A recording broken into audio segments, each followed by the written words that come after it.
ભુજ નજીક વધુ 4 ગાય તરફડીને મૃત્યુ પામી છે। માત્ર 5 જ દિવસમાં એક જ માલધારીની 25 ગાયો કમોતે મળતા માતમ છવાઈ ગયો છે। ગાયોના મોતનું સાચું કારણ હજુ પણ સ્પષ્ટ થઈ શક્યું નથી।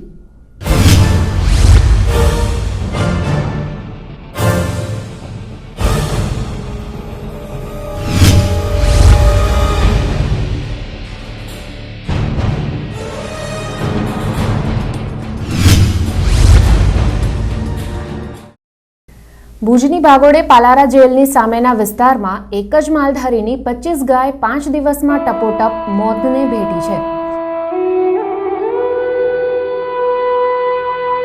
ગાયોના મોતનું કારણ સ્પષ્ટ થઈ શક્યું નથી। ગાયોના મોત રોગચાળાથી નહીં પણ નજીકની નદીમાં નંખાયેલા દારૂનું આથો પીવાથી થઈ રહ્યા હોવાની અનુભવી માલધારીઓ આશંકા વ્યક્ત કરી રહ્યા છે।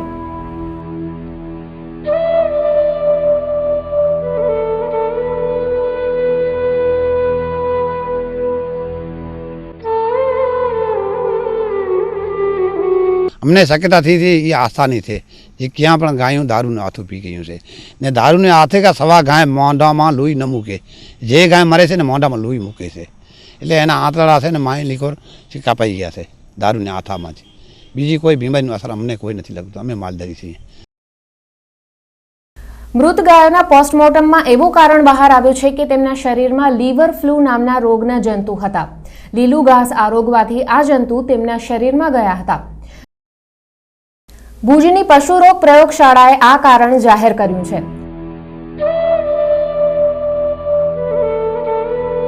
પોલીસે મૃત ગાયોની હોજરી અને ખોરાકના સેમ્પલ જૂનાગઢની પ્રયોગશાળામાં પણ મોકલી આપ્યા છે,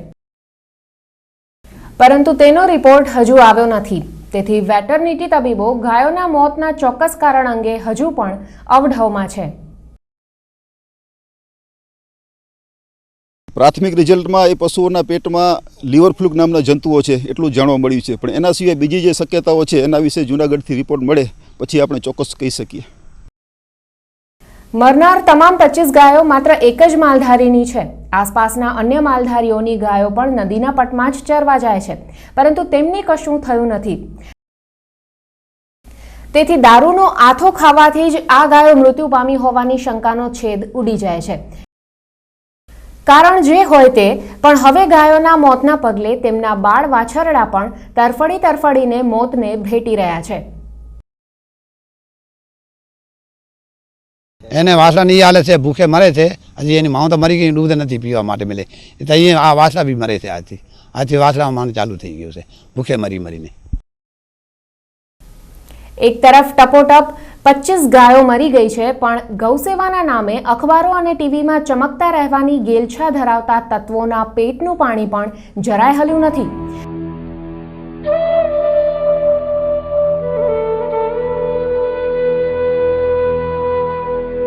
હાલ તો સરકારી તબીબો બીમાર ગાયોને બચાવવા ઝઝૂમી રહ્યા છે। કચ્છ ઉદય ટીવી ન્યૂઝ, ભુજ।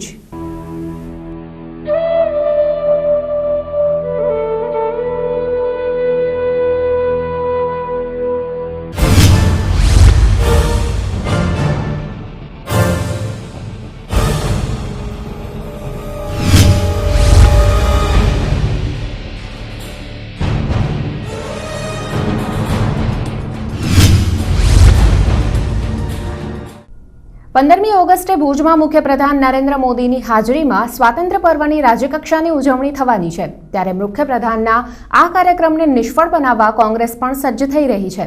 ભુજના રુદ્રાણી નજીક જિલ્લા કોંગ્રેસ સમિતિની યોજાયેલી કારોબારી બેઠકમાં સ્વાતંત્ર્ય પર્વના કાર્યક્રમ પૂર્વે વિવિધ મુદ્દે ભાજપ સરકારને ઘેરવા વિરોધ કાર્યક્રમો યોજવા અંગે ચર્ચા કરાઈ હતી। જિલ્લા પ્રમુખ વી.કે. હુંબલ, પૂર્વ ધારાસભ્ય બાબુભાઈ શાહ સહિત વિવિધ અગ્રણી કાર્યકરોની વિશાળ હાજરી વચ્ચે લોકસભા ચૂંટણી કોંગ્રેસને જીત અપાવવા પણ મનોમંથન કરાયું હતું। સદભાવના અનશન દરમિયાન મુખ્યપ્રધાને કચ્છના વિકાસ માટે જાહેર કરેલા આર્થિક પેકેજનો હિસાબ માંગવા સહિત વિવિધ મુદ્દે કોંગ્રેસે ધરણા કરવાનું આયોજન કર્યું છે। નરેન્દ્ર મોદી જ્યારે 15મી ઓગસ્ટના કચ્છમાં આવી રહ્યા છે ત્યારે મારે એક જ વાત કરવાની છે કે કચ્છમાં આવી સદભાવના યાત્રા કરી હતી। 2165 કરોડનો જે પેકેજ આપીને ગયા છે એમને આજ દિવસ સુધી એમનો હિસાબ આપ્યો નથી. હિસાબ આપે કચ્છના લોકોને કે 2165 કરોડના શું કામો કર્યા છે. આ બાબતે અમે આગામી મોદી સાહેબ અહીંયા કચ્છમાં આવી રહ્યા છે એ પહેલાં અહીંયા ધરણા કરી કાર્યક્રમ આપશો ને મોદી પાસેથી હિસાબ માંગવાના છીએ. તો આ તરફ ભુજમાં ભાજપના જિલ્લા પ્રભારી મોહન કુંડારિયા અને પ્રદેશ મહામંત્રી શંકરભાઈ ચૌધરીની ઉપસ્થિતિમાં હોદ્દેદારો અને કાર્યકરોનું એક મહાસંમેલન યોજાયું હતું. સાંસદ પૂનમબેન જાટ અને જિલ્લા પ્રમુખ પંકજ મહેતા સહિત વિવિધ વરિષ્ઠ પદાધિકારીઓ અને કાર્યકરોને સંગઠનને વધુ મજબૂત બનાવવા માર્ગદર્શન અપાયું હતું. આ સંમેલનમાં જિલ્લાભરમાંથી ભાજપના કાર્યકરો ઉમટી પડ્યા હતા. જનસંઘના સ્થાપક ડોક્ટર શ્યામાપ્રસાદ મુખર્જીની જન્મજયંતિની ઉજવણી સંદર્ભે યોજાયેલા આ સંમેલનમાં કચ્છમાં વૃક્ષારોપણ અને આરોગ્ય નિદાન કેમ્પો થકી લોકહિતના કાર્યો કરવા સંકલ્પ લેવાયો હતો. કાર્યક્રમ બાદ શંકરભાઈ ચૌધરીએ જણાવ્યું હતું કે કોંગ્રેસ મુખ્યપ્રધાન મોદીને દબાવવા સીબીઆઈનો દુરુપયોગ કરી રહી છે, પરંતુ તેનો જવાબ તેને લોકસભા ચૂંટણીમાં મળી જશે.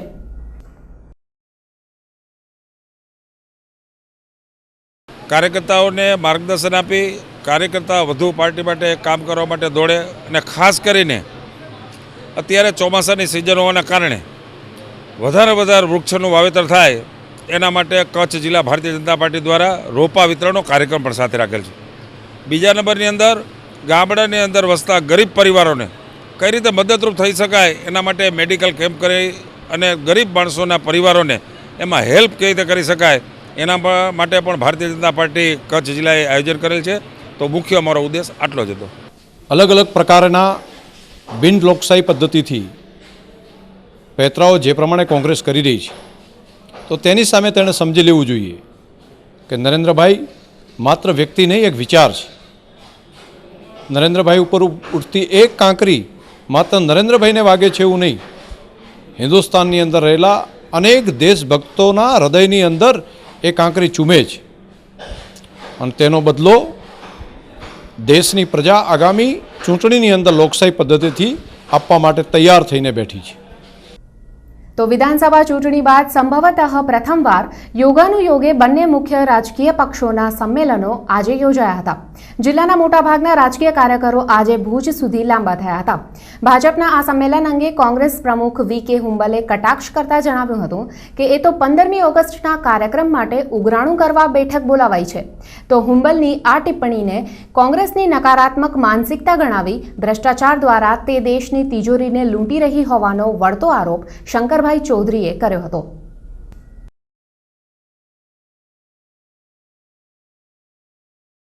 ભાજપના જે સંમેલનો છે એ ઉઘરાણા કરવા માટેની મિટિંગ હોય એવી લાગે છે મને. 15મી ઓગસ્ટ આવી રહી છે તો કઈ રીતે ઉદ્યોગોવાળાથી વેપારીઓ પાસેથી જે હમણાં ટૂંકમાં જ એક અહેવાલ બહાર પડ્યો કે 15મી ઓગસ્ટના મોદી આવી રહ્યો છે અને એના કાર્યક્રમ બનાવવા માટેનું એક પ્લાનિંગ હોઈ શકે. કોંગ્રેસની પાસે કોઈ અપેક્ષા રાખી શકાય એમને છે નહીં સારી. નકારાત્મકતા અને નેગેટિવનેસ એ સિવાય કંઈ કોંગ્રેસ પાસે અપેક્ષા, ખાસ કરીને ગુજરાત કોંગ્રેસ પાસે તો કોઈ અપેક્ષા રાખી શકાય એવી કોઈ કલ્પના જ નથી રહી. એટલે કોંગ્રેસ વિશે કંઈ વાત કરીને આપણો સમય વેડફવા જેવું લાગે છે. દેશની પ્રજાએ ઓળખી લીધી છે. ગુજરાતની અંદર તો પ્રજાએ પરિણામ પણ બધા આપ્યા છે. દેશ આખાને ભ્રષ્ટાચારથી લૂંટવા માટેનું કામ કોંગ્રેસ કરી રહી છે. ગ્રામ પંચાયતની ચૂંટણી બાદ ધાણેટી ગામમાં સરપંચ પદના વિજેતા અને પરાજિત ઉમેદવારો વચ્ચેનો ડખો વધુ ઉગ્ર થઈ ગયો છે. બંને જૂથ એકમેક પર દોષારોપણ કરી કલેક્ટર કચેરીમાં રજૂઆત કરી રહ્યું છે. થોડા દિવસ પૂર્વે વિજેતા સરપંચના જૂથે રજૂઆતો કર્યા બાદ આજે પરાજિત ઉમેદવારોના જૂથે કલેક્ટર કચેરીમાં રજૂઆત કરી વળતા આરોપ કર્યા હતા. બે પક્ષની આંતરિક લડાઈમાં ગામની શાંતિ દોડાઈ રહી છે.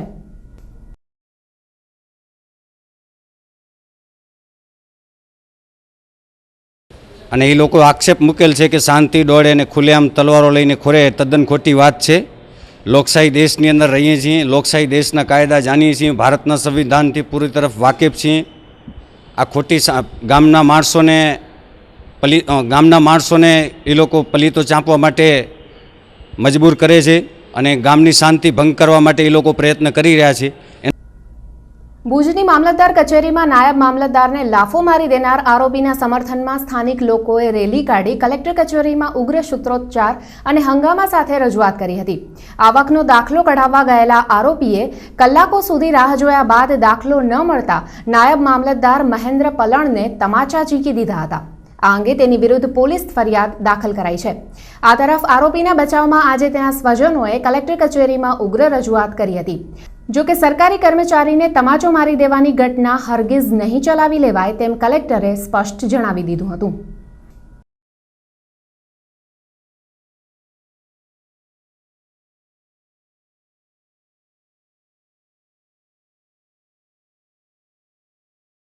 જે કર્મચારીને મારવા માટેની જે વાત છે એ બિલકુલ દુઃખદ બાબત છે. આવું ના થવું જોઈએ.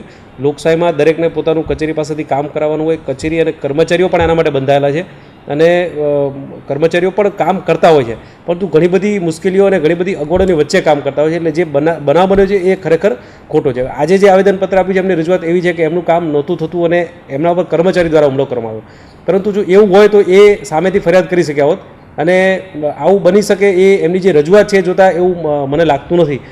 આજે પણ જે 50 જેટલા લોકો ભેગા થઈ અને કોઈ પરવાનગી કોઈ જાતની જાણ કર્યા સિવાય કચેરીના વાતાવરણમાં વિક્ષેપ થાય, કાયદો વ્યવસ્થાનો પ્રશ્ન ઊભો થાય, એ રીતે જે મારી સાથે રજૂઆત કરવા માટે આવ્યા હતા એ બિલકુલ યોગ્ય નથી. અને હવે સમય છે વધુ એક નાના વિરામનો.